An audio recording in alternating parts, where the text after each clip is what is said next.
Hello student, I am Amit. This is the second series of your chapter Line and Angles, and in this series first of all we have to discuss about some theorems like alternate angle theorem, some of the angle on the same side of transversal and corresponding angle theorems.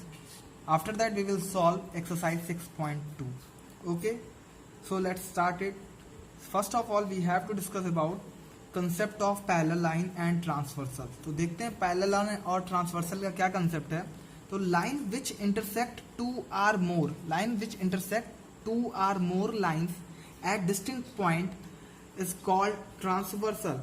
कोई line जो दो या दो से ज्यादा lines को अलग अलग पॉइंट्स पे कट करेगी, ठीक है, उसको हम बोलेंगे ट्रांसवर्सल। दो या दो से ज्यादा लाइन को, कोई भी लाइन जो दो या दो से ज्यादा लाइंस को अलग अलग पॉइंट्स पे इंटरसेक्ट करेगी उसको हम ट्रांसवर्सल बोलेंगे। आपके लिए फिगर बना रखा है, देख सकते हैं आप। यहाँ देखिए दो लाइंस है, एक लाइन एम है, एक लाइन एम है, एम और N, and here the line L intersect these two line at two different point P and Q. Now here you can see that, आप यहाँ से देख सकते हो कि ये जो लाइन है एल, उसने m और n को इंटरसेक्ट किया है और दो अलग अलग पॉइंट्स पे। तो here the line l is are transversal. यहाँ पे लाइन l जो होगी वो हमारी ट्रांसवर्सल होगी और m और n जो होगा वो लाइन होगा, अलग अलग लाइन होगा, ठीक है। तो कोई भी लाइन जो दो या दो से ज्यादा लाइंस को अलग अलग पॉइंट पे इंटरसेक्ट करेगी, कट करेगी, उस लाइन को ट्रांसवर्सल बोलेंगे। उस लाइन को हम क्या बोलेंगे? ट्रांसवर्सल बोलेंगे, ठीक है। आई थिंक सो आपको ट्रांसवर्सल का कॉन्सेप्ट समझ में आया होगा। तो जैसे मैंने पहले बोला था, यहाँ पे वही लिखा हुआ है, line L is transversal for lines M and N. M और एन के लिए लाइन एल ट्रांसवर्सल है। क्यों लाइन एल ट्रांसवर्सल है? क्यों? क्योंकि इसने इन दो लाइंस को कट किया है, इस दो लाइंस को कट किया है, इसलिए लाइन एल जो होगी वो ट्रांसवर्सल होगी। चलिए अब देखते हैं एक्सटीरियर और इंटीरियर एंगल का कुछ कॉन्सेप्ट। तो देखिए एक्सटीरियर एंगल नाम से ही पता चल रहा है, एक्सटीरियर बाहर की एंगल्स। तो इसमें ये जो हो गया, ये एरिया बाउंडेड एरिया हो गया जिसको दो पैरेलल लाइन बाउंड कर रही है। तो इसके बाहर की जो एंगल्स होंगे वो एक्सटीरियर एंगल होंगे, जैसे 1, 2, 8, 7। तो यहाँ पे वही मैंने लिखा है, 1, 2, 7 and 8 are exterior angle while 3, 4, 5, 6 are our interior angle. हमारी 3, 4, 5, 7 जो होगी, 5, 6 जो होगी, सॉरी यहाँ मैंने गलत लिख रखा है, 6 होगा जो, ये हमारी इंटीरियर एंगल होगी, ठीक है। तो इंटीरियर और एक्सटीरियर एंगल का कंसेप्ट आपको क्लियर होगा कि क्या इंटीरियर एंगल कब होगा और एक्सटीरियर एंगल कब होगा। देखिए यहाँ पे दो लाइंस ने बाउंड कर रखा है इसको, तो ये इंटीरियर में आ गए और ये सब एक्सटीरियर हो गए। ये सब क्या हो गए? Exterior. So here angle 1, 2, 7 and 8 are our exterior angle, while 3, 4, 5 and angle 6 are our interior angle. Now we will discuss about pair of corresponding angle along with alternate angle. तो देखिए corresponding angle के pairs के बारे में देखें तो ये जो एंगल 1 और 5 है, एंगल 1 और एंगल 5 जो है, ये आपका corresponding एंगल का पेयर है। अभी और भी है, देखिए एंगल जो 2 है, एंगल 6 करस्पॉन्डिंग एंगल है, ठीक है। तो करस्पॉन्डिंग एंगल में देखिए एक ही करस्पॉन्ड है, इसके आगे की चीज देखिए। एंगल 5 के करस्पॉन्डिंग में कौन है? 1। एंगल 2 के करस्पॉन्डिंग में कौन है? एंगल 6। एंगल 4 के करस्पॉन्डिंग में देखिए कौन है? एंगल 4 के करस्पॉन्डिंग में एंगल 8 है। और एंगल 3 के करस्पॉन्डिंग में कौन सी एंगल है? एंगल 7, ठीक है। तो these are our pair of corresponding angle. तो यहां से अगर हम लिखे तो हमारा कौन कौन सा पेयर आया? 1 एंड 5, तो वो मैंने लिखा। और क्या आया? 2 एंड 6, वो मैंने लिखा। और क्या आया? 4 एंड 8, वो मैंने लिखा। और क्या आया? 3 एंड 7, वो मैंने लिखा। ये करस्पॉन्डिंग एंगल्स होगा। Now we will discuss about alternate angles. Alternate angles की बात करें तो अल्टरनेट का मतलब आपको समझ में आता है किस टाइप की चीजें होती है। अल्टरनेट मतलब एक छोड़ के एक, समथिंग ऐसे टाइप की होती है अल्टरनेट, ठीक है। तो अगर अल्टरनेट एंगल देखें तो यहाँ पे अल्टरनेट एंगल का पेयर क्या होगा? देखिए अल्टरनेट एंगल को दो बिहाफ पे हम देखेंगे, एक इंटीरियर अल्टरनेट एंगल और एक एक्सटीरियर अल्टरनेट एंगल। तो इंटीरियर अल्टरनेट एंगल देखें तो एंगल 4 के एंगल 4 इंटीरियर एंगल है और इसके अल्टरनेट में कौन सा इंटीरियर एंगल होगा, 6। ठीक है, फिर इसी तरीके से एंगल 3 का देखें तो एंगल 3 इंटीरियर एंगल है और इसके अल्टरनेट में कौन सा एंगल होगा, 5। तो यहां से एंगल 4 और 6 और 3 और 5 जो है वो हमारे क्या है, interior alternate angle. Similarly exterior और अल्टरनेट एंगल की बात करें तो यहाँ पे देखिए एंगल 1 और एंगल 7, एंगल 1 और एंगल 7 क्या है, एक्सटीरियर अल्टरनेट एंगल है। सिमिलरली एंगल 2 और एंगल 8 ये भी हमारे कैसे एंगल है, एक्सटीरियर अल्टरनेट एंगल। ठीक है, चलिए after discussing pair of corresponding angle and alternate angle, now we will discuss about interior angle on the same side of transversal, interior angle on the same side of transversal। तो देखिए ये आपकी transversal है और हमने किसके बारे में डिस्कस करना है, interior angle on the same side of transversal. तो ट्रांसवर्सल के सेम साइड में इंटीरियर एंगल को लेना है। तो ट्रांसवर्सल के सेम साइड मतलब या तो इधर ले लो या इधर, दोनों ले सकते हो। और सेम साइड में कैसा एंगल लेना है, इंटीरियर एंगल।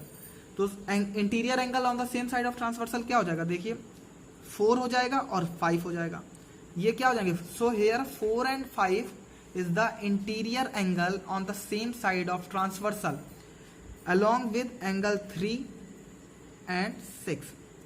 4 और 5 तो है ही है interior angle on the same side of transversal, साथ ही साथ एंगल 3 और एंगल 6 भी है, क्या है वो, interior angle on the same side of transversal. ठीक है, चलिए अब इसके बाद हम एक थ्योरम नंबर 2 पढ़ते हैं। थ्योरम नंबर 1 मैंने लास्ट वीडियो में ही देखा था, वो क्या थी, वर्टिकली अपोजिट एंगल से रिलेटेड थी कि अगर दो लाइन इंटरसेक्ट करेंगे तो जो वर्टिकल अपोजिट एंगल होंगे वो इक्वल होंगे। ये थ्योरम नंबर 1 थी। थ्योरम नंबर 2 देखते हैं क्या कहती है। If a transversal intersect two parallel lines, अगर कोई ट्रांसवर्सल किसी दो पैरेलल लाइन को इंटरसेक्ट करती है, ध्यान दीजिएगा यहाँ पे लाइन किसको इंटरसेक्ट करनी चाहिए, ट्रांसवर्सल लाइन किसको इंटरसेक्ट करेगी, पैरेलल लाइन को। Then each pair of alternate angle is equal, तो अल्टरनेट एंगल का हर पेयर इक्वल होगा। Then each pair of alternate angle is equal. ठीक है, फिर से समझ लीजिए कि अगर ट्रांसवर्सल किसी पैरेलल लाइन को इंटरसेक्ट करती है तो अल्टरनेट एंगल के हर पेयर इक्वल होंगे। चलिए फिगर से समझते हैं। देखिए ये दो लाइन पैरेलल है, एक PQ है एक RS, और इसको एक ट्रांसवर्सल इसको कट की है, आपको दिख रहा होगा ये ट्रांसवर्सल है, इसको नाम दे दो L। तो PQ और RS को किसने कट किया, एक ट्रांसवर्सल L ने। तो जो हमारे सारे पेयर हो जाएंगे किसके, अल्टरनेट एंगल के। और हमने सीख लिया कि अल्टरनेट एंगल के पेयर्स हम लिखते कैसे हैं। तो सारे के सारे अल्टरनेट एंगल के पेयर इक्वल होंगे इस केस में कि लाइन अगर पैरेलल हुई और उसको ट्रांसवर्सल ने काटा है तो जितने भी पेयर होंगे अल्टरनेट एंगल के वो सब इक्वल होंगे। तो अल्टरनेट एंगल का पेयर हमने पहले ही देख लिया था कैसे लिखा जाता है, अब उनको इक्वल टू से हम रिप्लेस कर देंगे। तो देखिए 1 किसके बराबर था, 1 क्या एक्सटीरियर एंगल है, और एक्सटीरियर एंगल है तो एक्सटीरियर अल्टरनेट एंगल 1 का क्या हो जाएगा, 5। तो 1 and 5 बराबर होंगे, यहां से देखिए 1 and 5 बराबर होंगे। सिमिलरली एंगल 2 एक्सटीरियर है और इसके अल्टरनेट में कौन सा एक्सटीरियर एंगल है, एंगल 6, तो एंगल 2 एंगल 6 के बराबर होगा। फिर आइए 3 इंटीरियर एंगल है और 3 के इंटीरियर में कौन सा अल्टरनेट एंगल है, 7, तो एंगल 3 और एंगल 7 बराबर होंगे। एंगल 4 की बात करें तो एंगल 4 इंटीरियर एंगल है और इसके इंटीरियर में कौन सा एंगल अल्टरनेट है, 8, तो एंगल 4 और एंगल 8 बराबर होंगे, यानी ये सारे एंगल बराबर होंगे। ये थ्योरम बोलती है कब, जब ट्रांसवर्सल किसी पैरेलल लाइन को इंटरसेक्ट करेगा।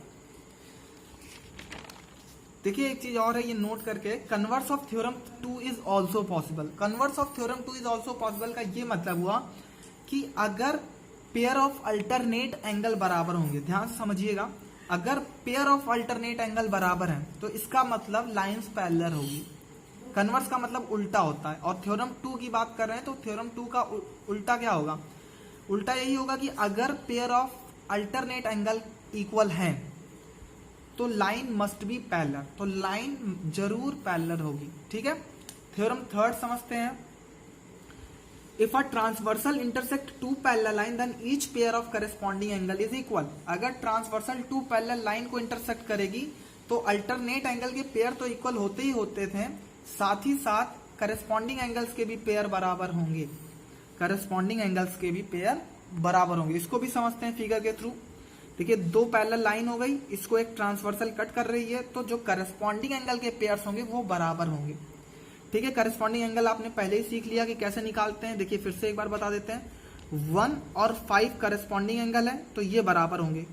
क्यों? क्योंकि ट्रांसवर्सल ने पैरेलल लाइन को इंटरसेक्ट किया। एंगल 2 एंगल 6 के बराबर होगा। क्यों होगा? क्योंकि ट्रांसवर्सल ने पैरेलल लाइन को कट किया है, और ये इसलिए बराबर होगा क्योंकि ये दोनों पेयर ऑफ करस्पॉन्डिंग एंगल है।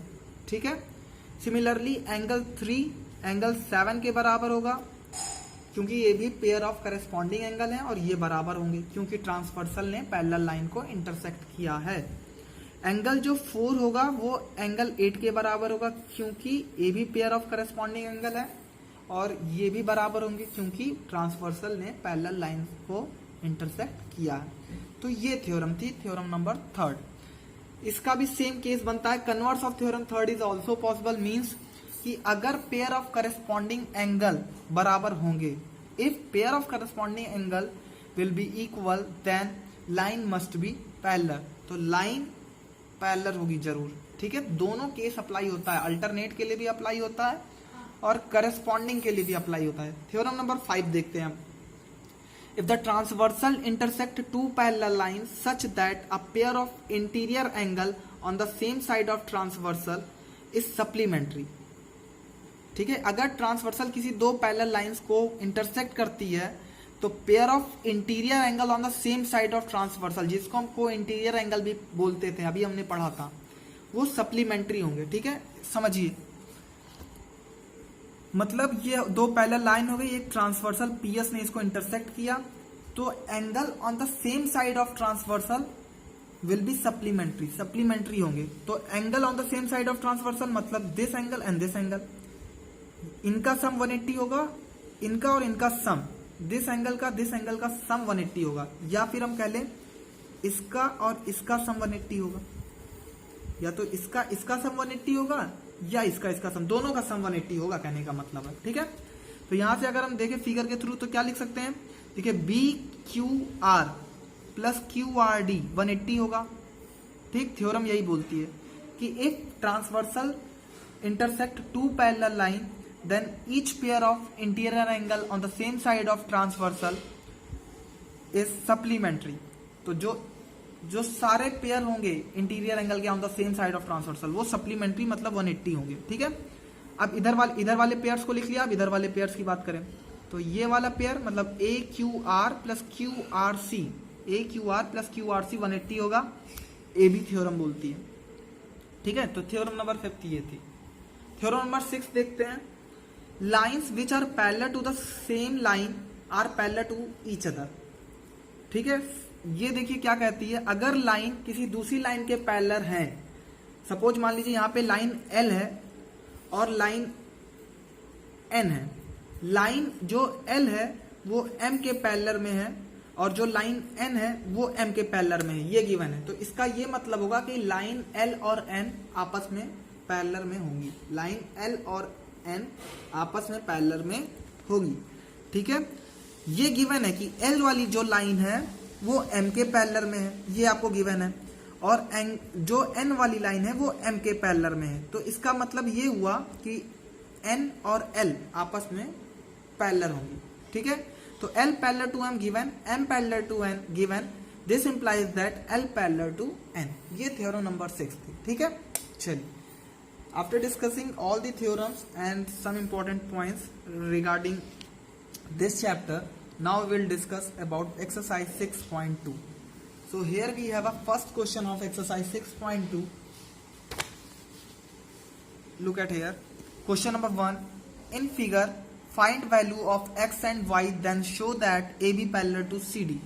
आपको x और y की वैल्यू फाइंड करनी है फिगर में, और उसके बाद आपको ये शो करना है कि AB जो है वो CD के पैरेलल में है। चलिए निकालते हैं। तो देखिए यहां से देखिए 50 डिग्री और x लीनियर पेयर बना रहे हैं, हमने पहले भी पढ़ रखा है लीनियर पेयर। ये 180 डिग्री बन रहा है, पूरा कंप्लीट स्ट्रेट लाइन है। तो 50 डिग्री और x लीनियर पेयर बना रहे हैं, तो यहाँ पे लिखेंगे x and 50 degree forms linear pair. So x plus 50 degree equal to 180 degree. भाई लीनियर पेयर बना रहे तो इनका जो सम होगा वो 180 होगा, तो x 130 आ जाएगा। ठीक है, 50 उधर शिफ्ट होगा राइट हैंड साइड में, तो x की वैल्यू 130 आ जाएगी। चलिए अब इधर देखिए, ये जो y होगा ये किसके बराबर होगा, 130 डिग्री के बराबर। क्यों होगा, क्योंकि y जो है, y और 130 डिग्री वर्टिकली अपोजिट एंगल है, और वर्टिकली अपोजिट एंगल क्या होते हैं, इक्वल होते हैं। ये भी हम लोगों ने पढ़ रखा है फर्स्ट वीडियो में। तो y इक्वल टू 130 डिग्री। तो यहां से हमने क्या कंक्लूड किया कि जो x है और y है दोनों की वैल्यू सेम आ रही है। Here x equal to y equal to 130 degree.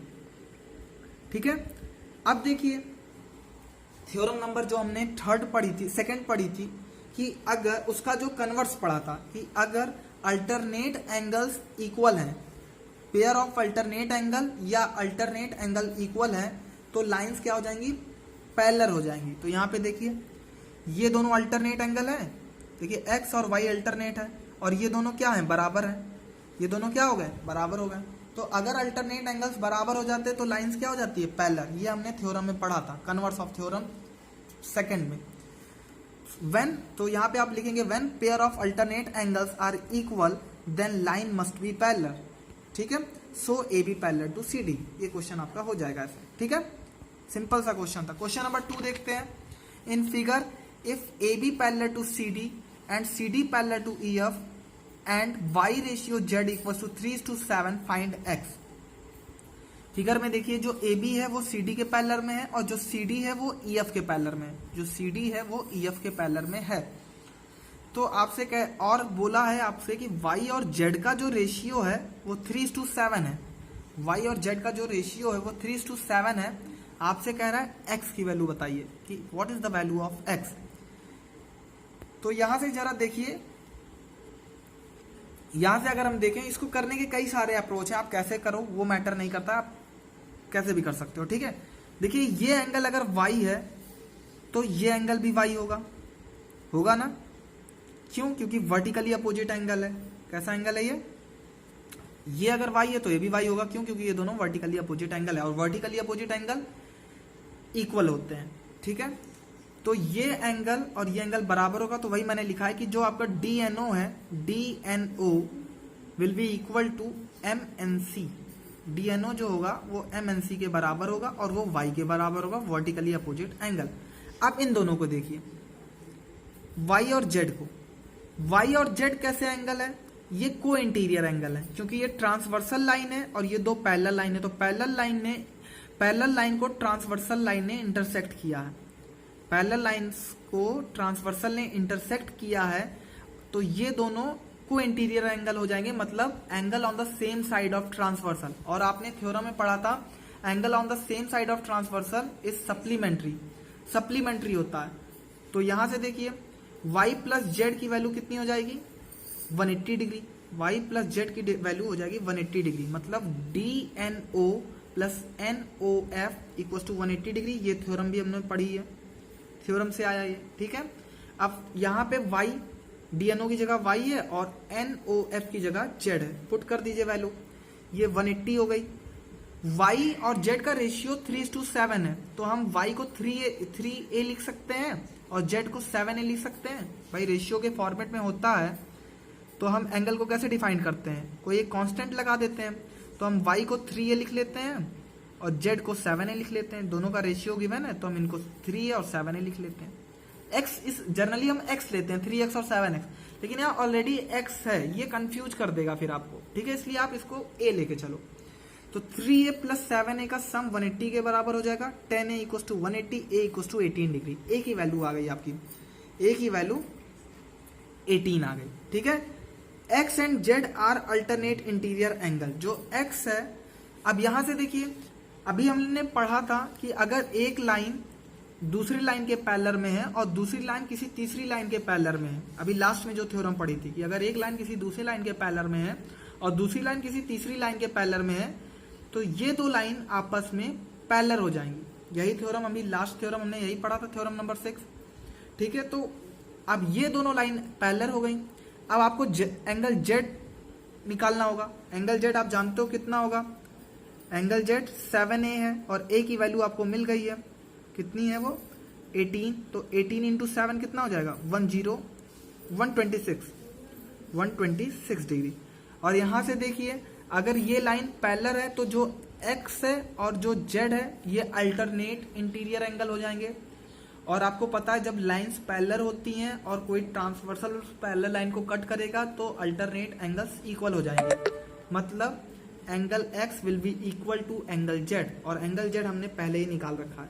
तो x and z alternate interior angle है, x इक्वल टू z और x की वैल्यू 7a के इक्वल है, तो x की वैल्यू 126 डिग्री आ जाएगी, 126 डिग्री आ जाएगी। ठीक है, तो x आपको चाहिए था, x आपको मिल गया।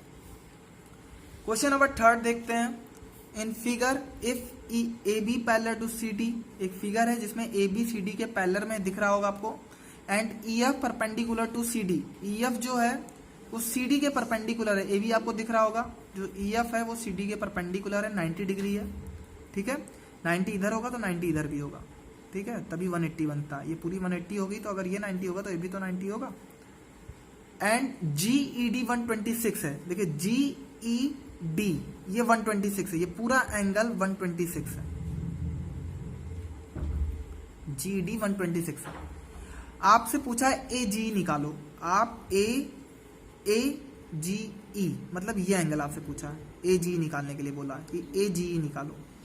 ठीक है, तो ए जी निकालो, फिर जी ई एफ निकालो, जी ई एफ, फिर ये एंगल निकालो, और फिर एफ जी ई निकालो, एफ जी ई निकालो।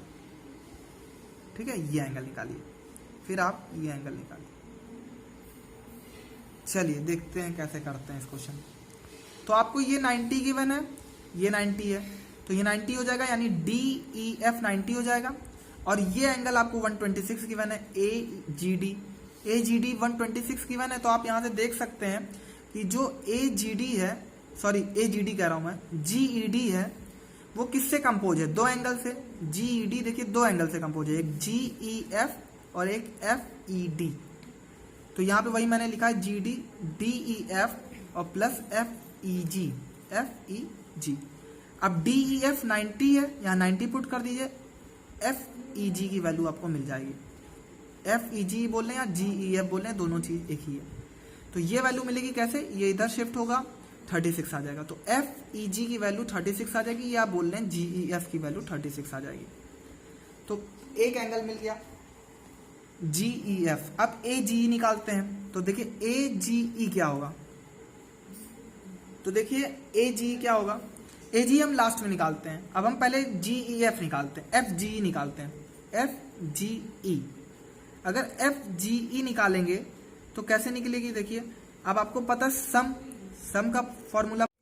तो after calculating G E F, now we are going to calculate angle G F E, means this angle, sorry G F E नहीं, सॉरी एफ जी ई, ये वाला एंगल अब हम कैलकुलेट करने जा रहे हैं।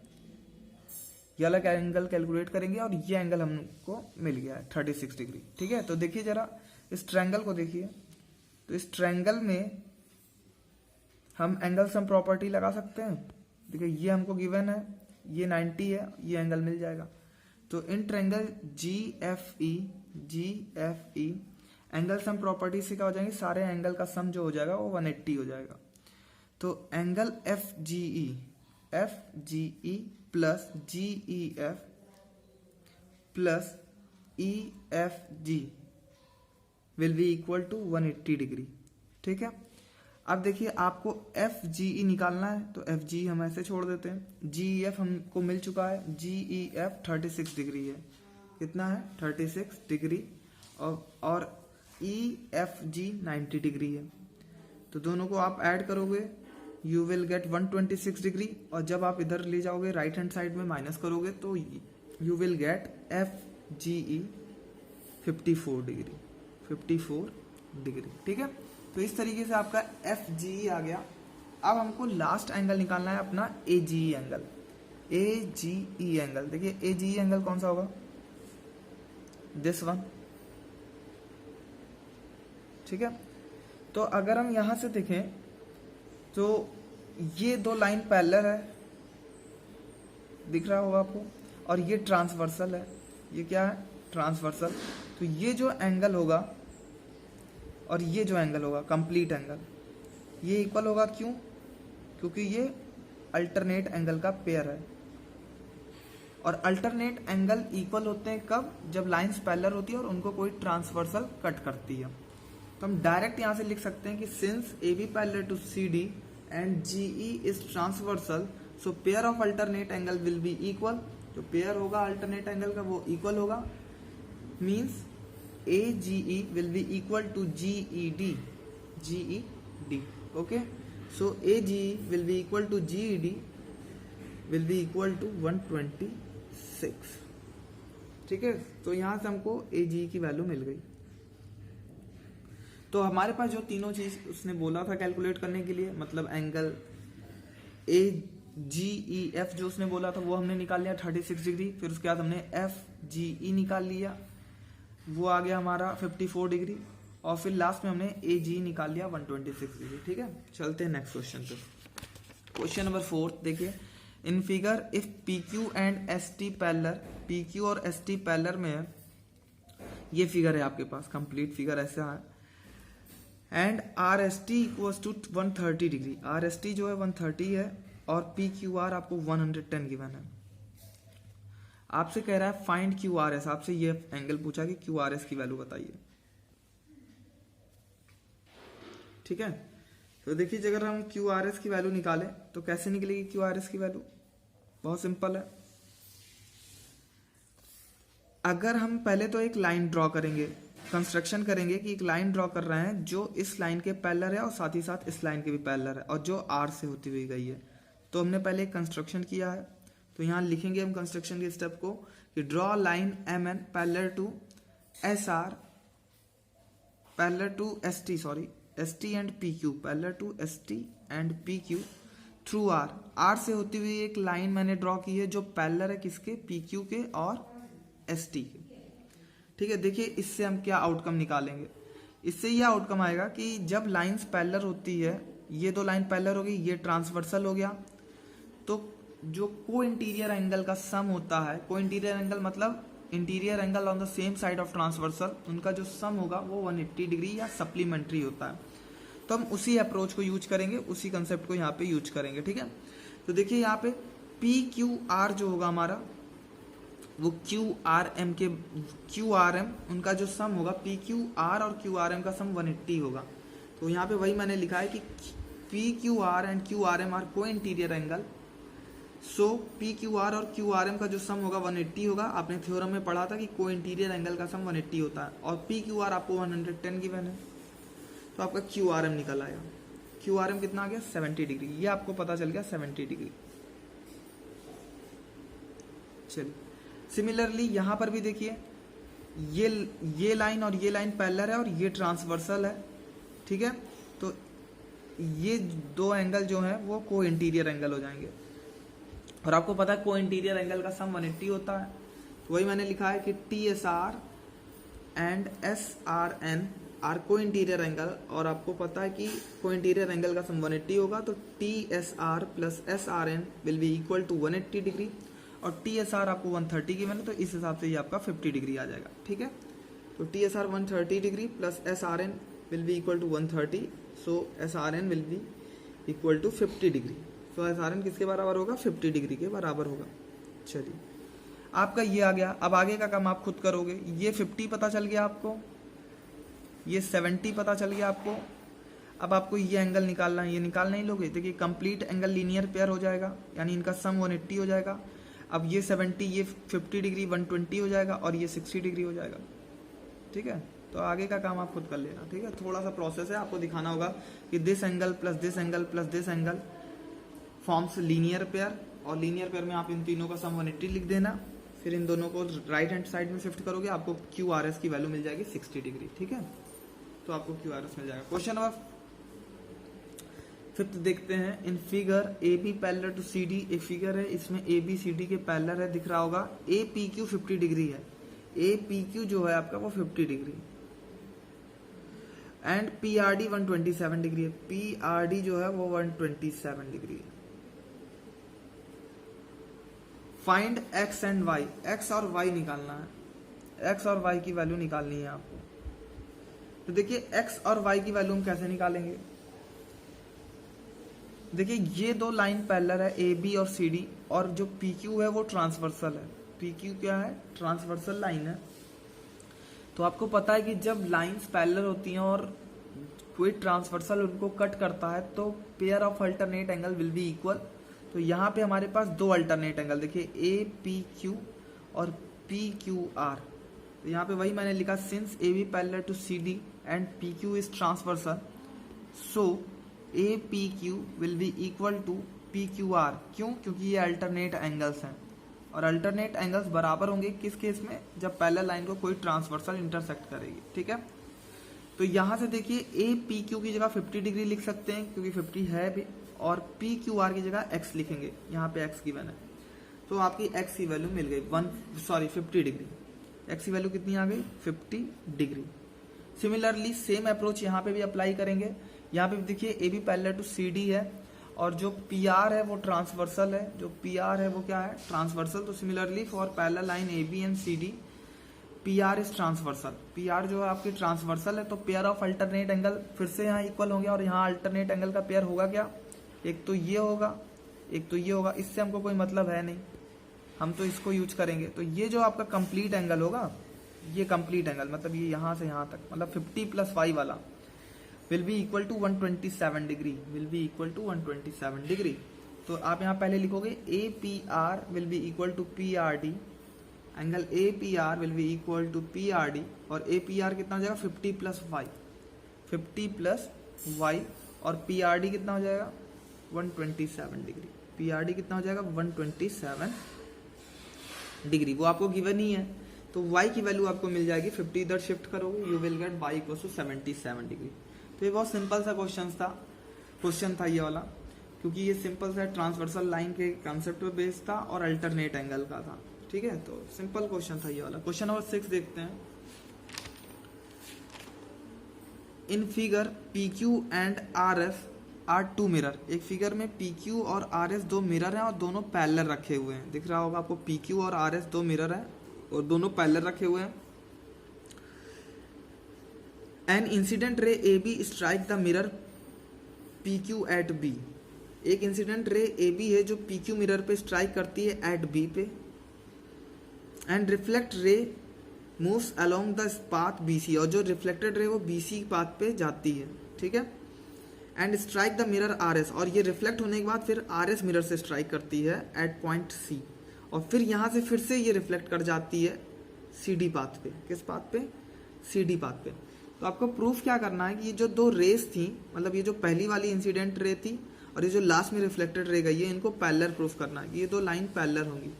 ये दो लाइन क्या होंगी, पैरेलल होंगी। तो देखिए इसको प्रूफ करने के लिए हम थोड़ा सा कंस्ट्रक्शन करेंगे।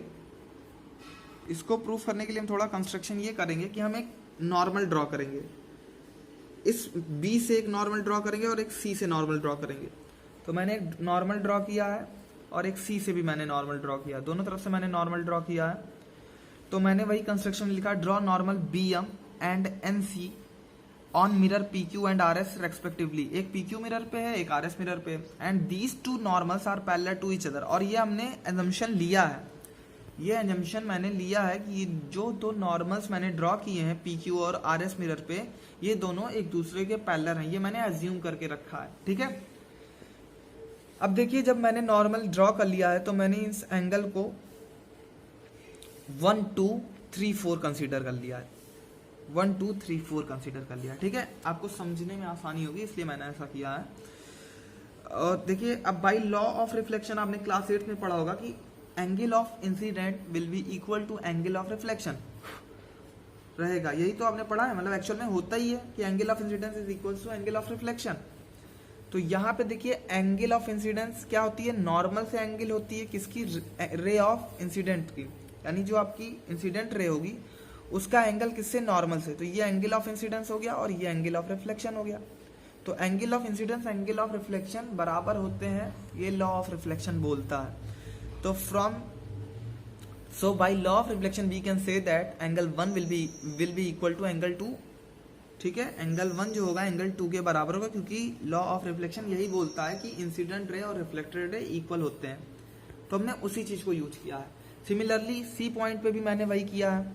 यहाँ पे भी देखिए ये इंसिडेंट रे हो गई सी पॉइंट के लिए, और ये रिफ्लेक्टेड रे हो गई, और ये हो गया एंगल ऑफ इंसिडेंस, और ये हो गया एंगल ऑफ रिफ्लेक्शन। तो लॉ ऑफ रिफ्लेक्शन बोलता है angle of incidence is equal to angle of reflection, so angle 3 will be equal to angle 4, हम ये लिख सकते हैं।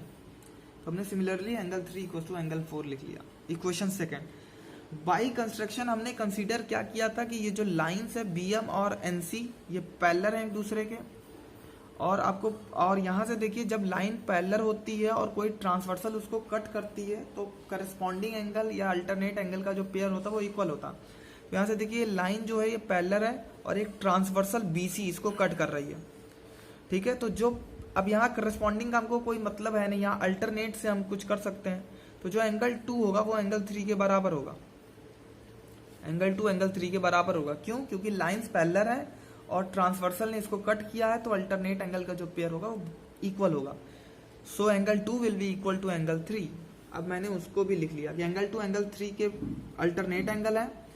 सो for BM parallel to CN angle 2 will be equal to angle 3। इसको equation 3 consider किया है। So from first second and third देखें, first second and third देखेंगे हम, ये फर्स्ट है, ये सेकेंड है और ये थर्ड। तो इस एंगल और इस एंगल का जो सम होगा वो इस एंगल और इस एंगल के सम के बराबर होगा। इस एंगल का ये मतलब ये कंप्लीट एंगल इस कंप्लीट एंगल के बराबर होगा, ठीक है। तो वही मैंने लिखा है from first second third angle 1 plus angle 2 will be equal to angle 3 plus angle 4। Angle 1 plus angle 2 को क्या लिख सकते हैं ABC, और 3 प्लस 4 को क्या लिख सकते हैं BCD। तो ये मैंने लिख लिया। दीज एंगल्स आर अल्टरनेट, और ये जो एंगल्स हैं ये कैसे एंगल है? अल्टरनेट एंगल है। आप यहाँ से देखो फिगर से, तो ये कैसे एंगल है? अल्टरनेट। देखिए ये कंप्लीट एंगल इसके बराबर है। तो ये जब अल्टरनेट एंगल इक्वल होते हैं और तो क्या होता है, पैरेलल लाइंस क्या होती हैं? पैरेलल होती हैं। जब अल्टरनेट एंगल इक्वल होते हैं तो लाइन पैरेलल होती है। हम कन्वर्स में पढ़ा था मैंने थ्योरम 2 के, कि लाइंस जब एंगल वो इक्वल होंगे, अल्टरनेट एंगल जब इक्वल होंगे तो लाइंस पैरेलल होंगी। तो यहाँ पे देखिए ये एंगल इसके बराबर है और ये दोनों अल्टरनेट एंगल है, तो ये दोनों बराबर है। इसका मतलब ये जो लाइन होगी ABCD के पैरेलल होगी। और हमको यही प्रूफ करना भी था, हमको तो यही प्रूफ करना था ना कि proof that AB parallel to CD, और हमारा प्रूफ हो गया। तो यहाँ पे आपको लिखना पड़ेगा लास्ट में कि these angles are alternate and when alternate angle are equal then line must be parallel, hence AB parallel to CD। ठीक है, तो इस तरीके से आपकी 6.2 एक्सरसाइज खत्म हो चुकी है। In the next video we will discuss exercise 6.3। Thank you.